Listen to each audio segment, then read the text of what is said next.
The Commander's Standard is the longest halberd in the game. With such incredible reach and an insane buff for an Ash of War, you would think that this particular polearm would be among the greatest weapons in the game. But I have some critiques after going through the whole game using this weapon exclusively. If you have used a halberd in game before, you know exactly what to expect from the light and heavy attacks of the Standard. The heavy attack has you spin around for a weak first hit and a powerful second hit. Then outside of the roll attack, the light attacks have ridiculous range and can keep you away from many attacks in the game. While poking holes in things 10 feet away from you is good fun, the Ash of War is why everyone knows this weapon. Rallying Standard, for the lower than you think cost of 30 FP, gives us a 20% boost to our attack and a 20% boost to our damage negation. This is one of the best buffs in the game that does not come with an attached downside. The buff takes quite a while to cast, so we can cast before we enter a fight, and then one of the downsides of this move becomes apparent. Its duration. Rallying Standard only lasts for 30 seconds. If you're a new game and finishing off bosses in 30 seconds, then you're all good. However, if you're using this weapon exclusively, you're on RL 150, and in Max New Game Plus like myself, your fights are gonna last a bit longer than 30 seconds. And casting mid-fight every 30 seconds to keep it active is just not realistic at the pace of Elden Ring. In my runs, I'll prefer to use Golden Vow. Golden Vow costs 17 more FP, has 5% less damage, 10% less damage negation, and has a 25 faith requirement. The duration, however, is 50 seconds longer, or 267% the length of Rallying Standard. You can beat most fights in the game with a cast or two of Golden Vow, and as a very important PSA, Golden Vow and Rallying Standard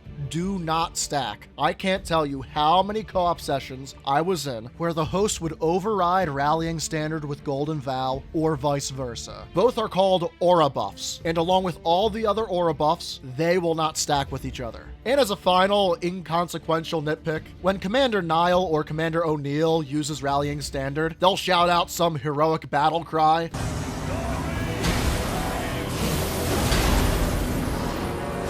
But when your character does it, they just kind of yell.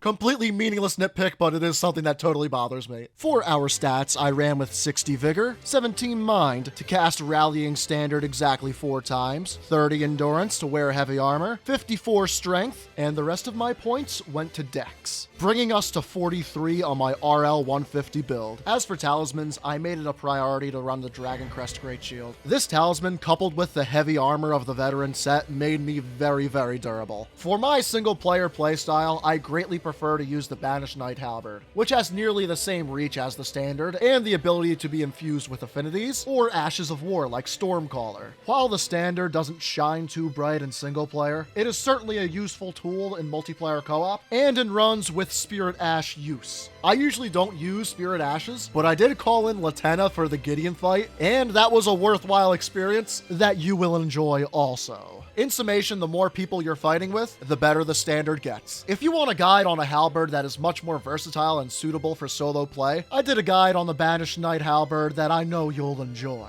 Otherwise, remember to subscribe and stay tuned for a new build each week.